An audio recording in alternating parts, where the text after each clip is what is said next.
მის რეფერალურ საავადმყოფოში სისხლის ბანკი გაიხსნა, რომელიც ამერიკული სისხლის ბანკების პრინციპით იმუშავებს და მხოლოდ უანგარო დონორებს მოემსახურება. ბანკი აჭარის რეგიონისთვისაა განკუთვნილი და უახლოესი სამინისტრო დაადგარებით აღჭურვილი, რომელთა მეშვეობითაც შესაძლებელია ევროპული სტანდარტების შესაბამისი სისხლის კომპონენტები დამზადდეს.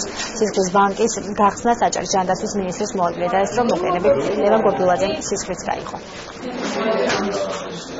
დღეს ბათუმის რეფერალურ საავადმყოფოს ბაზაზე გაიხსნა სისხლის ბანკი, რომელიც აღჭურვილია უახლესი აპარატურით, მუშაობს უახლესი ტექნოლოგიით და უახლესი თანამედროვე გაიდლაინის მიხედვით. ბანკის მუშაობის ლაიტმოტივი ანალოგიურია ამერიკული სისხლის ბანკების მუშაობისა, ეს არის უანგარო დონორობა.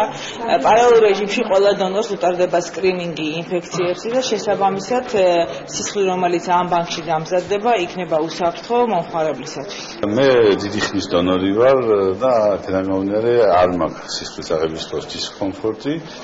ყოველი საჭიროების შემთხვევაში, რა თქმა უნდა, გეგმაზონიერად საჭიროების შემთხვევაში გავცემ ხოლმე. ამჯერად საკმაოდ კომფორტულად, თუმცა სხვა დროებში მქონია ცოტა თავბრუსხვევები, მაგრამ როგორც ხედავთ, ამჯერად ძალიან კარგად გამოვიყურები, არ მაქვს რაიმე ესეთი გართულება. ეს არის ბანკი უანგარო დონორთათვის და მე მინდა მოუწოდო ყველას მოსახლეობას, რომ დაიღონ სისხლი იმისთვის, რომ იხსნას სხვისი სიცოცხლე.